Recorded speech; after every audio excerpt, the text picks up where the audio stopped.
오늘의 말씀은 누가복음 5장 1절에서 11절, 마가복음 1장 17절, 마태복음 4장 19절, 요한복음 21장 1절에서 14절, 에스겔서 47장 10절입니다. 지난주에 말씀드린 바와 같이 지난주에 3분의 2를 했고 이어서 오늘 마지막 3분의 1 나머지를 하도록 하겠습니다. 제목을 다 함께 읽어보도록 하겠습니다.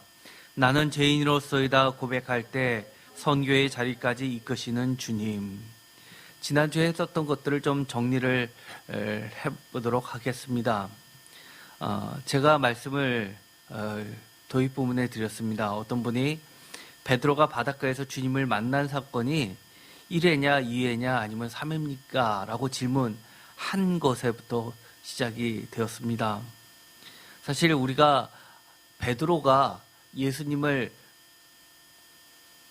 고기와 관련돼서 만나게 된 것은 복음서 기준으로 하면 총 3건이 기록이 되어 있습니다.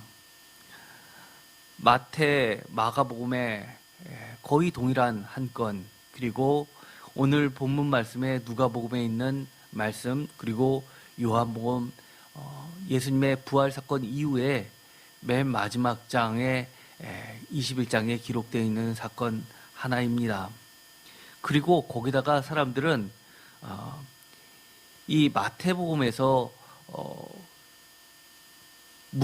베드로가 무리를 걷는 그 사건, 주님을 만나서 무리를 걷는 사건까지도 첨가해서 굉장히 헷갈려 하시는 분들이 계십니다.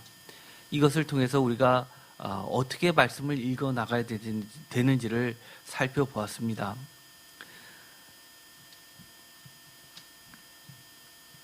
특별히 누가복음 5장 1절에서 11절까지 이 말씀은 결론부터 제가 말씀을 드렸습니다. 매우 중요한데 이것은 마치 누가복음 전체를 시작하는 도입 부분에서 누가복음 전체의 주제를 암시하는 듯한, 복선을 까는 듯한 이야기라고 했습니다. 그래서 첫 번째는 죄인을 찾아 나서시는 구원자 예수 그리스도를 보여주고 있으며, 두 번째는 참제자가 되기 위한 첫 조건인 회개에 대해서 얘기를 해주고 있습니다. 이것은 누가복음 5장 8절에 나는 죄인으로서이다 라고 하는 시몬 베드로의 고백이 나오기 때문입니다. 이것은 나는 죄인으로서이다 라는 이 고백은 초대교회에 있어서 공식적인 기도문 중에 하나입니다.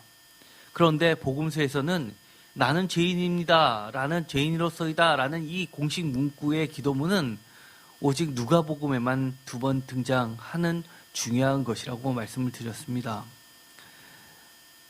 세 번째는 누가복음에서부터 시작해서 사도행전까지 이어지는 커다란 주제, 죄인을 부르셔서 선교의 자리까지 키우시는, 양육하시고 가르치시는 예수 그리스도에 대해서 말씀을 드렸습니다. 네 번째는 작은 씨앗이 나도 모르게 자고 일하니 거대한 하나님 나라로 자라나는 이 땅에 심겨진 복음 말씀에 대해서 말해주는 것으로 제가 말씀을 드렸습니다. 이것에 대해서는 구체적으로 지난주 주일날 설교 말씀의 이 네 번째 것에 대해서는 함께 나누었습니다. 누가복음 5장 1절에서 11절까지 보면 장소는 게네사렛호스가로 되어 있는데, 이것은 게네사렛이라는 이름과 함께 다른 이름으로 불려지는, 예를 들어서 티베리아 호수 또는 갈릴리 호수, 이것이 다 동일한 명칭입니다.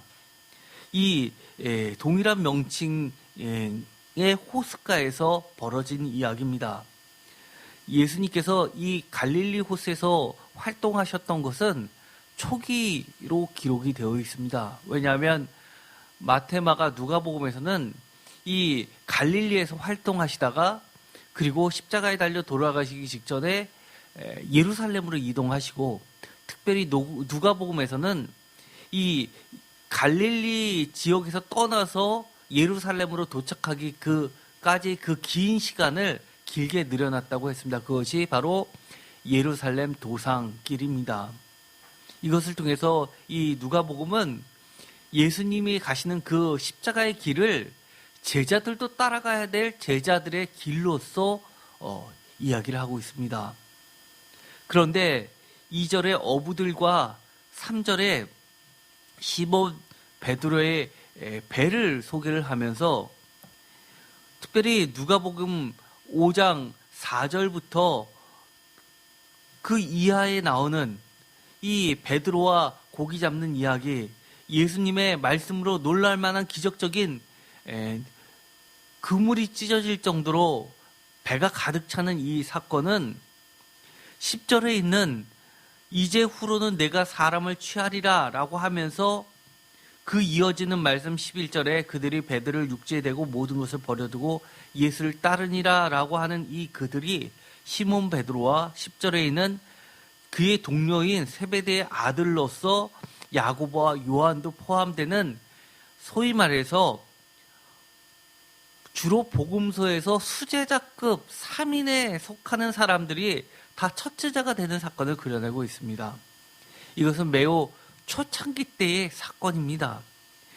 마가복음과 마태복음에서는 이 사건을 처음 주님이 제자를 부르시는 장면에서 이 시몬 베드로의 이야기를 하는 것으로 나타냅니다.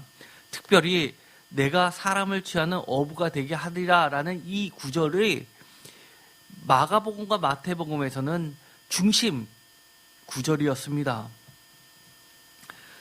특별히 이 마가복음에서는 이 에스겔서에 있는 이 이야기를 복음이 성취되는, 하나님의 때가 성취되는 사건으로서 그려내고 있었습니다. 에스겔서 47장에 보면 환상 중에 성전을 보면서 거기서 흘러내는 물이 성전에서부터 흘러나와서 커다란 강이 되고, 나중에는 이것이 에스겔서 47장 9절과 10절에 보면 모든 죽어가는 만물을 살리는 생명수가 된다는 이야기입니다.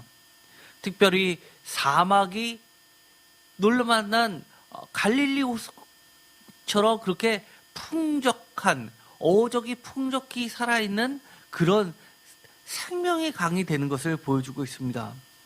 그래서 10절에 보면 이 강가에 어부가 설 것이니 엔게디에서부터 에네글라인까지 그물이 치는 곳이 될 것이라.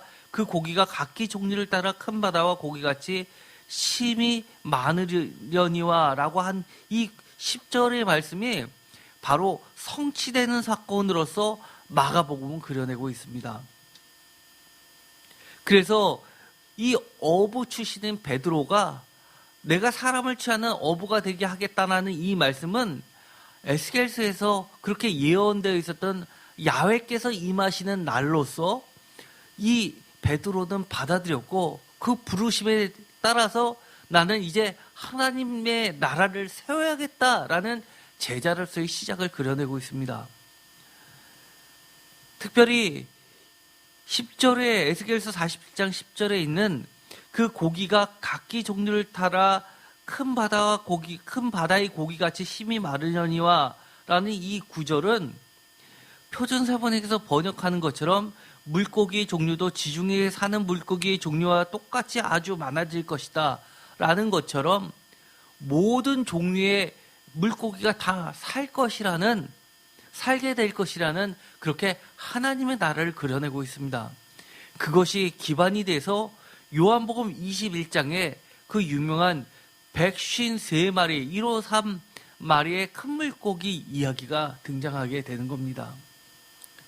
우리가 이 이야기를 보면 마태복음도 마가복음하고 크게 틀리지 않습니다. 다만 마태복음은 거의 같지만 이 마태복음이 먼저냐 마가복음이 먼저냐라고 했을 때는 해당하는 본문만을 가지고 비교하기는 매우 어렵다고 말씀을 드렸습니다. 그러나 조금 더 이 한 구절 갖고 판단이 안 틀 때는 그 장 또는 전체, 마태복음과 전체 마가복음을 놓고서 비교를 해보면서 마가복음에 있었던 동일 본문 마태복음하고 비교해서 어떤 게 먼저인지, 어떤 게 먼저 작성됐고 그것이 어디에 영향을 주었고 그 다른 본문은 어디로부터 영향을 받았는지 순서를 정하는 데 있어서는 굉장히 중요하다고 그랬습니다. 우리가 여러 가지를 살펴본 바에 의하면 마태복음은 분명하게 마가복음의 영향을 받았습니다. 그렇다는 이야기는 마가복음은 구약 예언을 성취되는 시점으로서 이 이야기를 그려내고 있고, 마태복음은 그 마가복음의 이야기를 받아들이면서 예수를 따르라는 제자들의 자세에 대해서 부각을 시키고 있었습니다. 그래서 마태복음에서는 곧 예수를 따른다라는 이 이야기를 반복시키고 있습니다. 반면에 요한복음에 가면 이 이야기는 조금 더 달라지고 있습니다. 특별히 가장 큰 차이점을 보이는 것은 바로 요한복음 21장 1절에서 14절까지의 말씀은 누가복음의 이야기하고 매우 비슷하지만 그 시점은 분명히 부활 이후의 사건입니다. 반면에 누가복음은 예수님의 갈릴리 사역 초기에 첫 제자를 부르실 때 그런 시점으로 상당히 시간적 거리가 있었습니다. 우리가 요한복음만 보고 보았을 때도 요한복음 전체 구조에서 요한복음 1장에서 20장까지의 이야기와 21장의 이야기는 사실은 크게 두 개의 21장과 1장에서 20장까지를 두 단락으로 나누는 학자들이 많다고 말씀을 드렸습니다. 그것은 요한 공동체, 최종 요한 교회들, 요한 1서 교회, 요한 복음교회, 요한 2서, 요한 3서 교회, 요한 계시록 교회까지 이런 요한 신학을 바탕으로 하는 그 공통된 교회들이 발전해 나가는 단계에서 처음에는 1장에서 20장까지가 형성되었을 것으로 보고, 그 이후에 나중에 사독교회라고 하는 마태, 마가, 누가교회하고 통합되면서 그러면서 21장이 추가되었을 것으로 학자들은 많이 해석합니다. 그래서 독특한 발전 단계를 보여준다고 이야기합니다.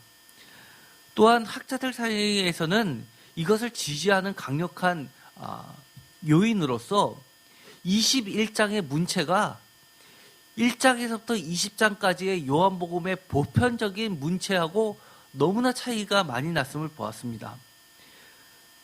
21장의 단어들을 보더라도 1장에서 20장까지에 한 번도 나오지 않은 28개의 다른 점들이 발견되었기 때문입니다. 반면에 이 누가복음 5장 1절에서 11절까지의 이 내용과 요한복음 21장 1절에서 14절까지의 말씀을 두 개를 비교해 보면 오히려 공통점이 훨씬 더 많았음을 보게 됩니다. 무려 10가지나 누가복음 5장과 이 요한복음 21장은 같았고, 차이점은 7개에 걸쳐서 차이점을 발견할 수 있었습니다. 10개의 공통점과 7개의 차이점을 통해서 분명하게 요한복음 21장은 누가복음의 영향을 받은 것이 분명해 보입니다. 왜냐하면 요한복음 21장은 요한복음 1장에서 20장까지 영향을 받았다고 보기에는 문체가 너무나 다르기 때문입니다. 반면에 이 누가복음의 이 5장에 있는 문체와 21장에 있는 문체는 상당히 비슷했음을 우리가 지난주에 살펴보았습니다. 우리가 조금 더 이야기를 진행시켜 나가면서 한 가지 더 보고자 합니다. 마태복음 14장에 나와 있는 오병이어 사건 바로 직후 밤 4경이라고 하는 것은 밤 시간을 6경으로 나누고 또 낮 시간을 6개의 시간으로 나눠서 하루를 12개의 시간으로 2시간씩 나누는 이 습관은 로마식 시계입니다. 어쨌든 간에 이 사경이라는 것은 새벽 시간을 이야기합니다. 거기에 보면 마태복음 14장 19절부터 보면 이 오병이어의 기적 이야기가 나오게 되는데, 오병이어의 기적을 통해서 5,000명이나 12바구니에 5,000명이나 먹이고서도 남은 조각이 12바구니에 차게 됐다. 마치 새로운 12지파를 새 이스라엘을 구성하는 것과 같습니다. 그리고 떡 5개와 물고기 2마리로 5,000명을 먹였다는 이 5,000은 거의 완전수를 이야기합니다. 그 다음에 이어지는 것이 22절부터가 베드로와 예수님과 배에서 만나는 사건입니다. 오병이어의 기적이 마치고 나서 22절에 보면 예수님께서 즉시 제자를 재촉하사 자기가 무리를 보내는 동안에 배를 타고 앞서 건너편으로 가시게 하십니다. 그리고 나서는 무리를 보내신 후에 기도하러 따로 산에 올라가서 혼자 기도하시다가 이 사경이 되어서 한밤중이 지나서 24절에 보면 예수님께서 그들을 찾아오시는 장면이 나오게 됩니다. 24절, 배가 이미 육지에 술이나 떠나서 바람이 거스름으로 물결로 말미암아 고난을 당하더라. 바다는 우리의 인생을 많이 이야기해 줍니다. 그 가운데서 바람이라는 것은 인생의 역경을 이야기해 줍니다. 밤 사경, 깜깜한 밤은 고난을 이야기합니다. 그때 예수께서 바다 위로 걸어서 제자들에게 오시니라고 되어 있습니다. 28절 다 같이 읽겠습니다. 베드로가 대답하여 이르되 주여 만일 주님이시거든 나를 명하사 무리로 오라 하소서 하니 29절 오라 하시니 베드로가 배에서 내려 무리로 걸어서 예수께로 가되 30절 바람을 보고 무서워 빠져가는지라 소리질러 이르되 주여 나를 구원하소서 하니, 여기서 나는 죄인입니다 라는 말 대신에 나를 구원하소서 라는 말이 들어가 있습니다. 그런데 베드로가 여기서 그 유명한 주님을 밤 사경에 여러 가지 고난 가운데에서 만나게 되자 주님이 무리로 걸어오시는 모습을 보고 나를 명하사 무리로 오르게 해달라고 간구를 합니다. 이 이야기는 오늘날 많은 예수님이 부활하시고 하늘나라로 올라가셔서 이 땅에 더 이상 예수님이 존재하시지 않는 것 같은 그런 상황 속에서 즉 교회가 세상의 어려움과 고난을 당할 때 우리가 하는 기도와 비슷한 겁니다. 주님, 우리를 명하사 우리의 고난을 밟고 그 위로 건너가게 해 주옵소서라는 그런 간구나 마찬가지입니다. 29절 오라 하시니 베드로가 배에서 내려 무리로 걸어가 예수께서 가는데 그만 바람을 부고 주님을 바라볼 때는 전혀 빠져들지 않다가 바람을 보자 그는 빠져가게 됩니다. 그래서 나를 구원하소서라고 이야기합니다. 31절 다 같이 읽겠습니다. 예수께서 즉시 손을 내밀어 그를 붙잡으시며 이르시되 믿음이 작은 자여 왜 의심하였느냐 하시고 배에 함께 오르사 바람이 그치는지라. 아멘. 배에 함께 오르매라고 하는 것은 주님께서 우리의 간구에 대해서 나몰라라 하시는 것이 아니라 우리가 어려움을 만날 때 지금 우리가 기도를 하면 주님께서는 즉시 우리에게 손을 내밀어 우리를 붙잡아 주시고, 그리고 의심 많은 우리들에게도 하나님의 은혜가 함께하여 주시사 임마누엘 하시면서 주님께서 우리 교회에 함께 승선하셔서 모든 바람과 역경을 고난을 잠재우시는 주님을 만나게 된다는 이야기입니다. 이것은 분명하게 부활 이후에 이처럼 우리가 해석하는 해석 방법은 제가 지금 말씀을 읽으면서 설명드린 것과 같이 우리가 적용하고 있지만 예수님이 살아계셨을 그 당시에는 분명히 초창기 때 이야기라기보다도 오병이어의 기적 사건을 보여준 이후에 있었던 사역 중간에 있었던 이야기입니다. 그렇기 때문에 마가복음과 마태복음에 있었던 것처럼 사역 초기에 첫 제자들을 부르실 때의 그런 시점보다도 한참 지난 후입니다. 또 이 이야기는 그렇다 보니까 누가복음 5장 1절부터 있었던 이 이야기하고도 시간적 갭이 너무나 많이 벌어질 뿐만 아니라 오히려 이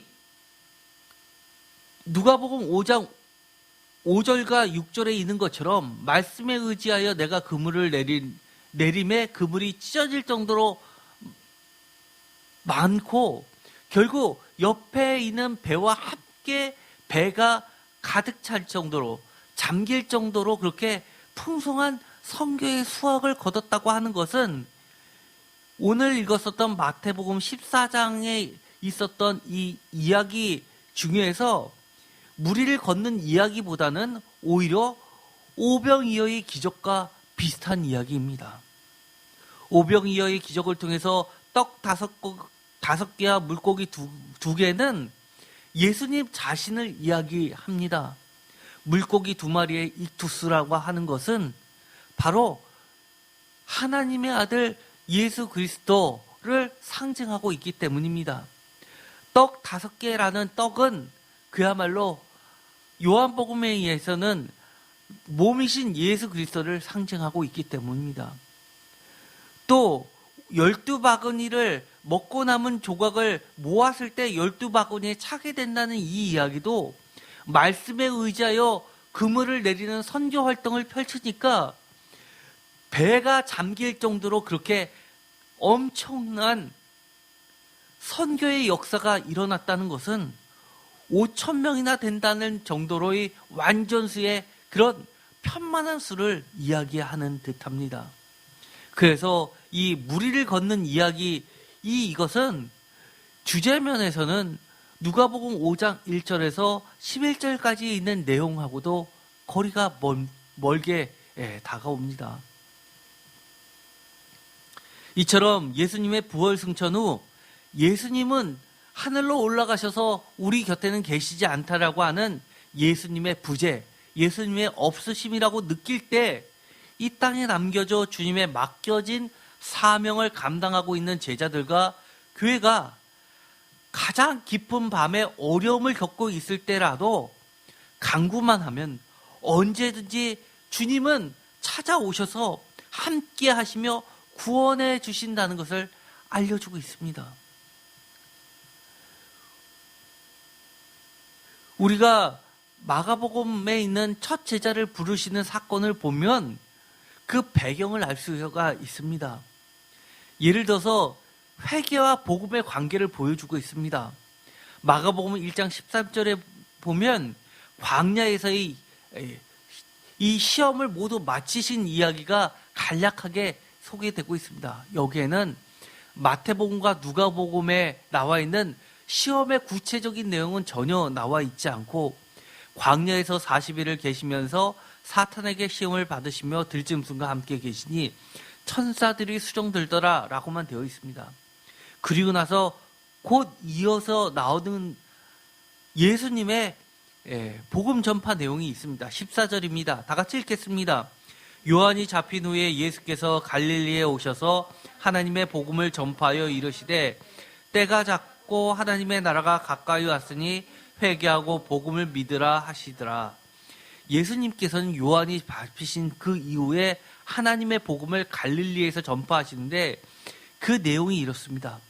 때가 찼다. 하나님의 나라가 가까이 왔다. 회개하여라. 복음을 믿어라. 바로 회개와 복음의 관계는 떨어질 수 없는 밀접한 관계임을 알 수 있습니다. 마태복음 4장 15절도 바로 이 같은 맥락에서 예수님의 첫 사역의 복음 전파 내용을 그대로 보여주고 있습니다. 15절입니다. 스불론 땅과 납달리 땅과 요단강 저편 해변길과 이방의 갈릴리여. 16절 흑암에 앉은 백성이 큰 빛을 보았고 사망의 땅과 그늘에 앉은 자들에게 빛이 비치었도다 하였느니라. 17절 다 같이 읽겠습니다. 이때부터 예수께서 비로소 전파하여 이르시되 회개하라 천국이 가까이 왔느니라 하시더라. 아멘. 회개하여라 하늘나라가 가까이 왔다. 이것이 예수님의 첫 복음 선포의 내용입니다. 마가복음과 마태복음을 한번 비교를 해볼까요? 마태복음 4장 17절은 회개하라 천국에 가까이 왔다입니다. 그런데 마가복음 1장 15절에서는 하나님의 나라가 가까이 왔으니 회개하고 복음을 믿어라가 첫 복음 선포 내용입니다. 마가복음은 하나님 나라가 가까이 왔으니 하나님 나라가 먼저 선포됩니다. 하나님의 나라가 가까이 왔으니 그 다음 우리가 해야 될 것은 회개하고 복음 믿을 수밖에 없다는 것을 이야기합니다. 반면에 마태복음 4장 17절에서는 그 순서가 바뀌어 있습니다. 회개하라 천국에 가까이 왔느니라 라고 하면서 회개를 통해서 이 천국을 준비하고 있는 모습을 보여주고 있습니다. 그런데 누가복음에 보면 이 마가복음과 마태복음의 내용하고 이어져서 계속해서 이야기를 전개해 나가는데 다소 차이점을 보여주고 있습니다. 누가복음 4장 13절 마귀가 모든 시험을 다 한 후에 얼마 동안 떠나니라 라고 하면서 이 광야에서 시험에 있었던 이야기를 마치는 이야기가 되고 14절에 예수께서 성령의 능력으로 갈릴리에 돌아가시니 그 소문이 사방에 퍼졌고 15절 친히 그 여러 회당에서 가르치심에 무사람에게 칭송을 받으시더라.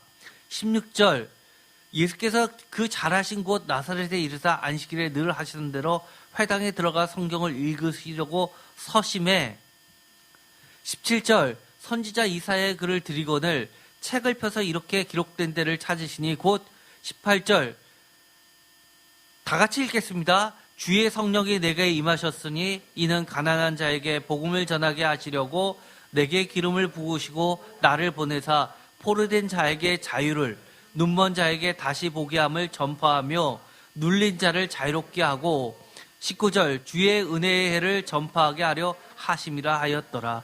아멘. 이것이 큰 차이점입니다. 무슨 차이점인지 눈치채셨습니까? 누가복음에 있어서는 첫 전파한 복음 선포는 이것입니다. 주의 은혜를 전파한 것입니다.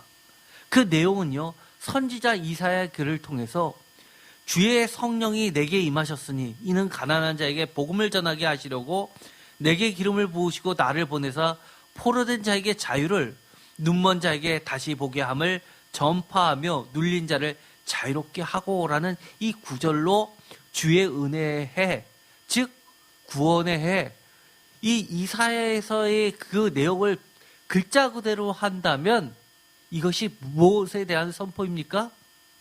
그 유명한 희년 선포입니다.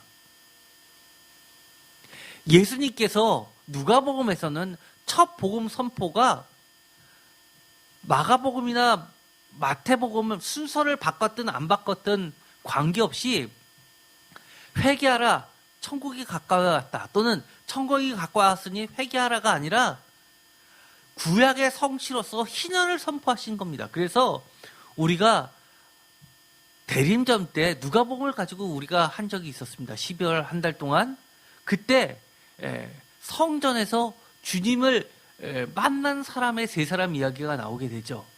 그때 중심 내용이 뭐였죠? 그게 바로 이 희년에 대한 이야기입니다. 안나 할머니 이야기. 그것은 84세라는 것은 무엇의 84세인 거죠? 84 나누기 12 하면 몇이 나옵니까? 7이 나오죠. 완전 수출 7. 그 이야기는 희년, 안식년, 안식일, 안식년 그리고 희년의 연속선생에는 희년을 선포한 거나 마찬가지인 겁니다.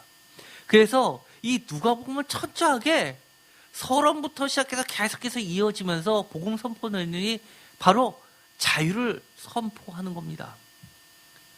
그런데 이 사건 이전에 누가복음에서는 주님이 하셨던 일이 있습니다. 마가복음과 마태복음은 광야에서 사탄의 시험을 이기시고 곧바로 복음을 선포하셨는데 누가복음에서는 무엇이 들어가죠? 예수께서 갈릴리에서 하셨던 것 15절 다 같이 읽겠습니다. 친히 그 여러 회당에서 가르치심에 무사람에게 칭송을 받으시더라. 16절 예수께서 그 자라나신 곳 나사렛에 이르사 안식일에 늘 하시는 대로 회당에서 들어가 성경을 읽으시려고 써심에.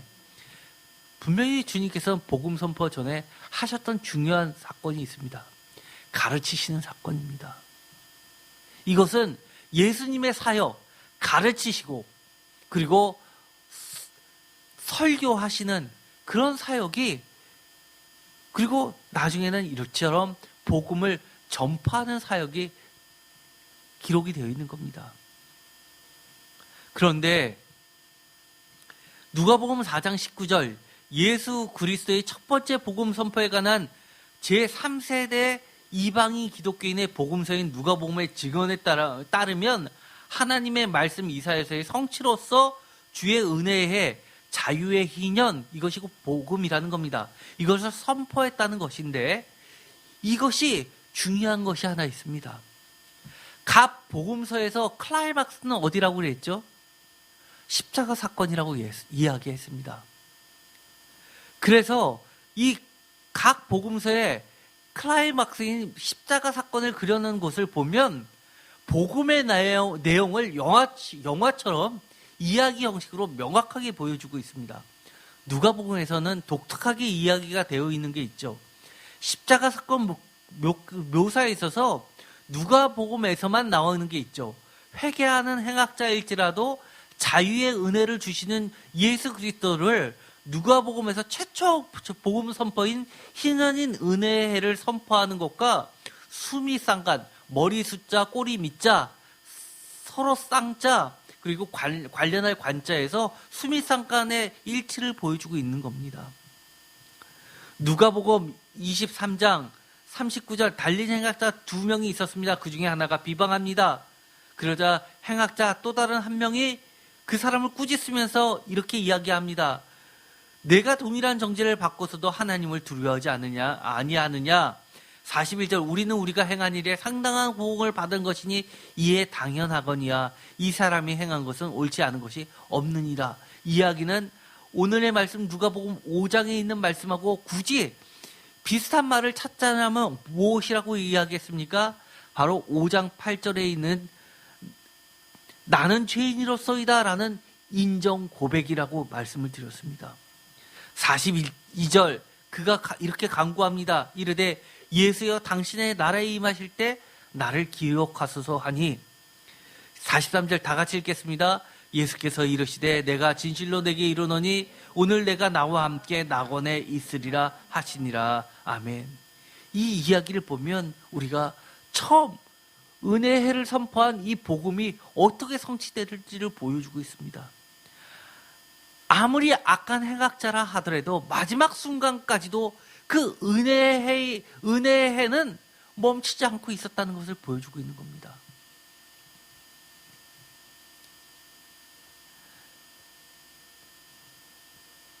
이 사건은 제가 전에 사진을 통해서 하나 보여준 그림이 하나 있습니다. 바로 러시아 정교라고 말씀을 드렸습니다. 러시아 정교회에서는 이처럼 십자가가 독특하다고 그랬죠. 그게 바로 이 십자가인데 러시아 정교회에서는 이처럼 예수님의 십자가 그 밑에 사선으로 된 것이 하나 있다고 그랬습니다. 십자가에 달린 두 행악자를 그 좌우에 표시를 하면서 오른쪽에 있는 십자가 우상향으로 가는 회개한 이 행악자는 죄인자라고 고백하면서 나를 구원해달라고 할 때 예수님과 함께 오늘 밤 낙원에 이르는 하늘나라로 천국으로 가는 것을 표시를 해 주었고, 회개하지 않는 또 다른 행악자는 바로 지옥으로 떨어지는 좌하향 방향으로 그려놓고 있다고 보여드린 적이 있습니다. 이처럼 단순히 이 복음은 단순한 의미가 아닙니다.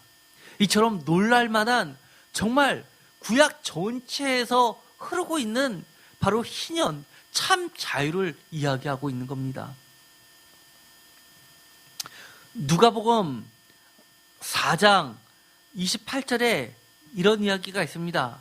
회당에 있는 자들이 이것들을 듣고 다 크게 화가 나서 29절 일어나 동네 밖으로 쫓아내며 그 동네가 건설된 산 낭떠러지까지 끌고 가서 밀접 떨어뜨리려고자 하되 30절 예수께서 그들 가운데로 지나서 가시느니라 라고 되어 있으면서 그 다음에 31절부터 이어지는 말씀이 있습니다.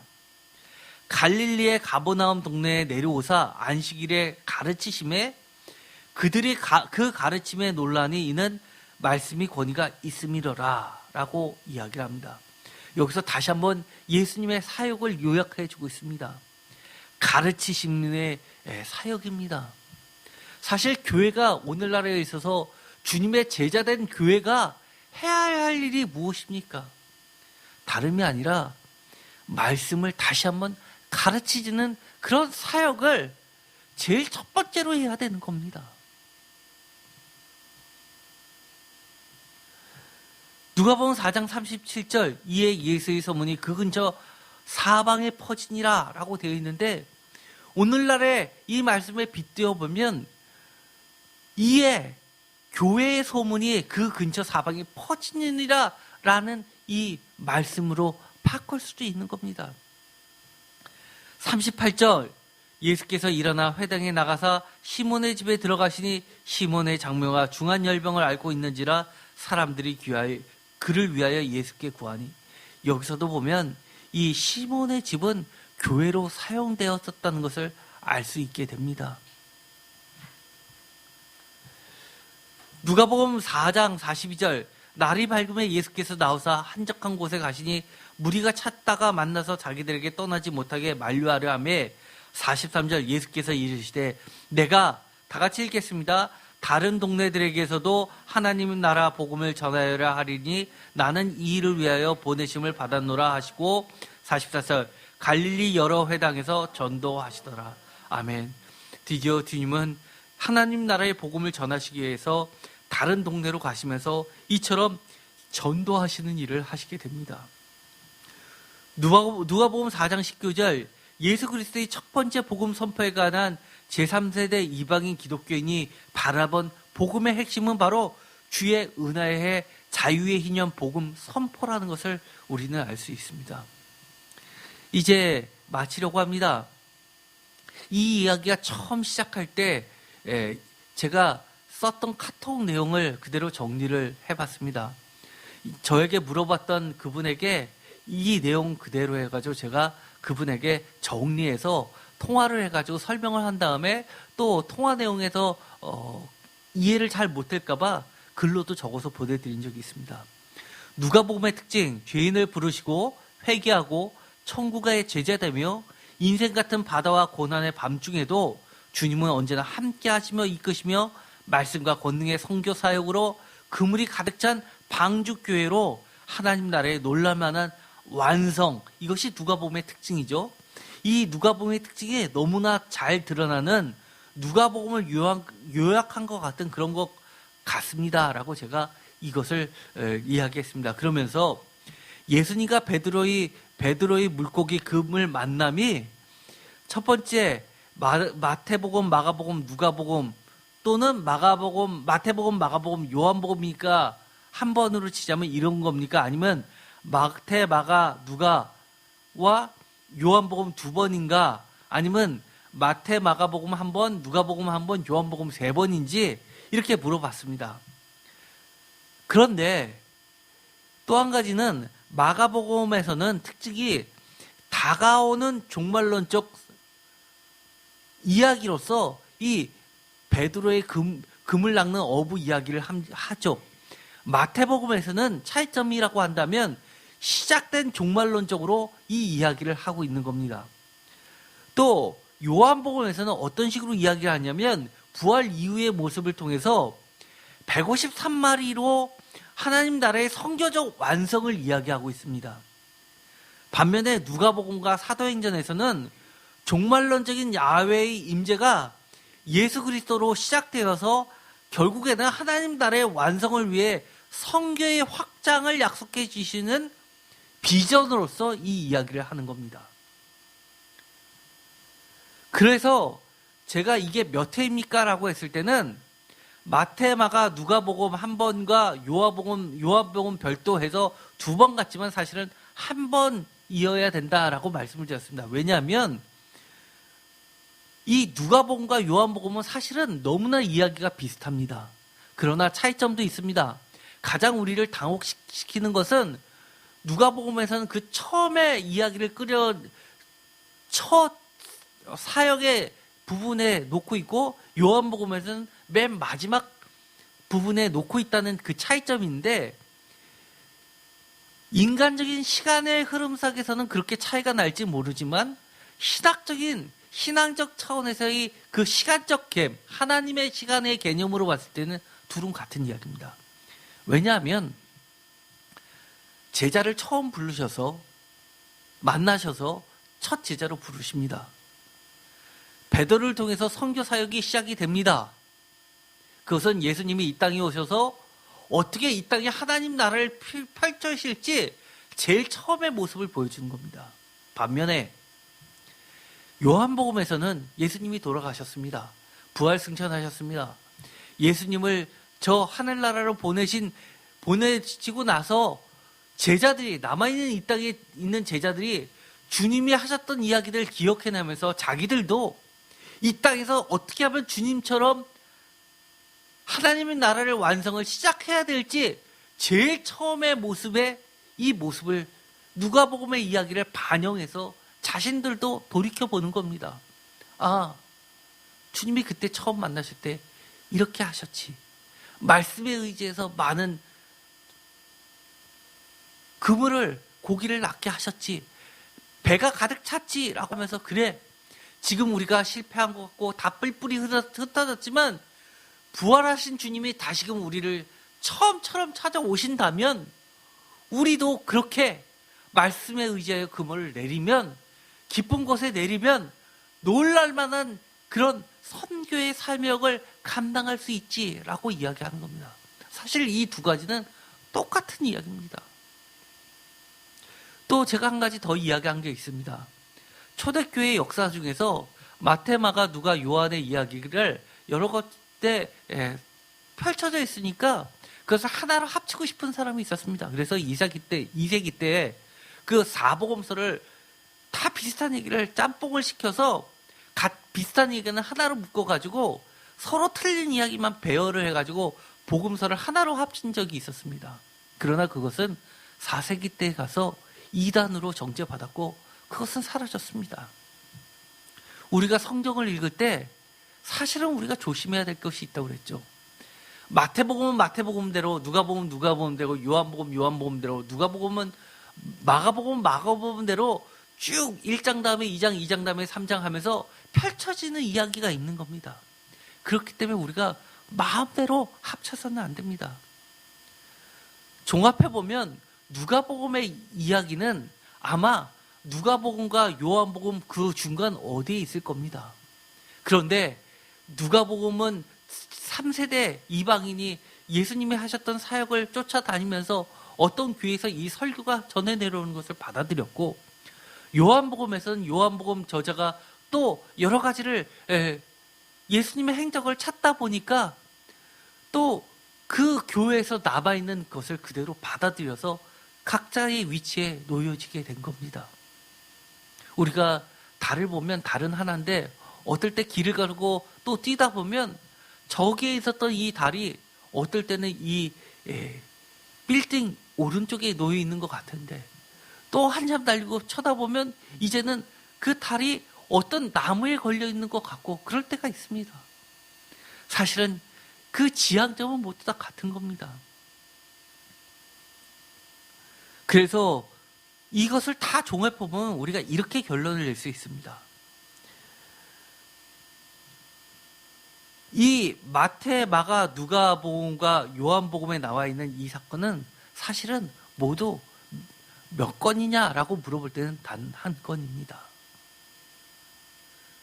그렇지만 그 각각의 지향하는 점이 우리가 이미 살펴본 것처럼 마태복음, 마가복음, 누가복음, 요한복음 이 네 가지 복음서가 전달하는 그 중심 내용은 다 차이점이 있음을 보게 됩니다.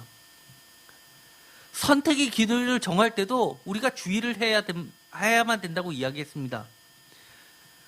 누가 영향을 줬고 누가 영향을 받았는지, 뭐가 먼저인지 뭐가 나중인지 이런 측면을 반드시 고려해야 된다고 했습니다. 특별히 우리가 살펴본 것처럼 요한복음은 누가복음의 영향을 확실하게 받았습니다. 왜냐하면 요한복음 21장은 요한복음 1장부터 20장의 영향을 받았다기보다는 완전히 다른 문체가 28개나 있기 때문에 이것은 누가복음의 선교의 측면을 영향을 받았구나라고 우리는 봐야만 합니다. 즉 요한복음에서는 누가복음에서 일어나고 있는 전체의 주제 선교의 것을 요한복음에서 다시 다루고 있는 겁니다. 또 누가복음은 누구의 영향을 받았냐라고 했을 때 마가복음과 마태복음의 영향을 확실하게 받았습니다.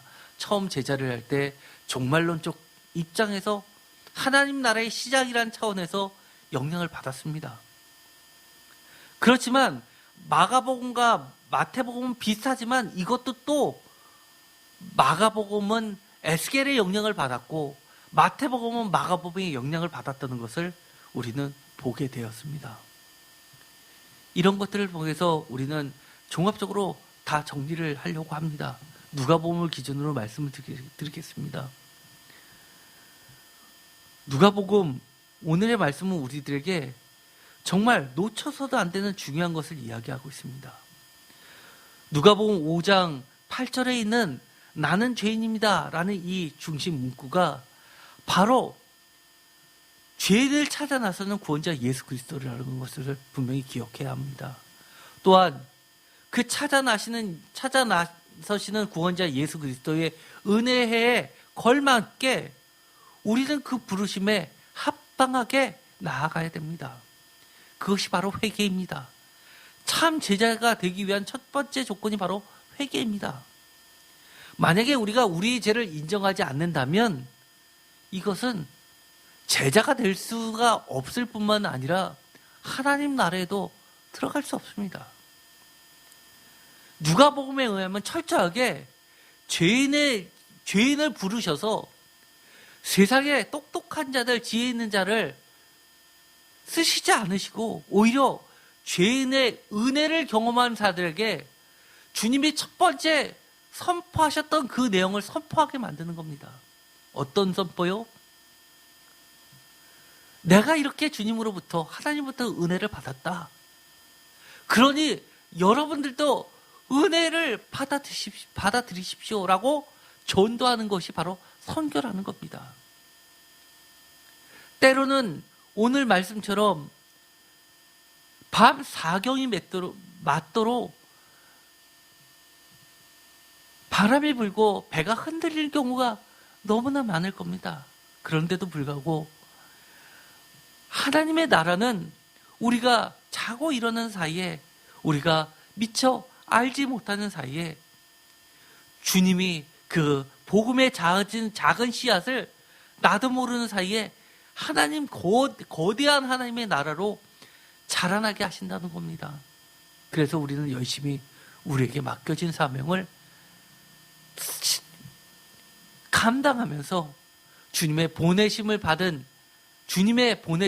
자로서 열심히 이 복음의 씨앗을 이 땅에 뿌려야 되는 자들입니다.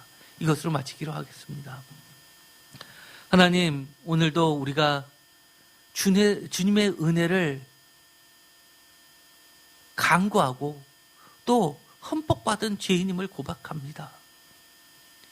우리가 우리의 죄인됨을 고백하고 나와 같은 죄인들의 친구 되신 예수님을 우리의 주변에 또한 전할 수 있게 하여 주옵소서. 우리가 열심히 이 복음의 씨앗을 이 땅에 심는 자들이 되게 하여 주시옵소서. 예수 그리스도의 이름으로 기도드렸습니다. 아멘.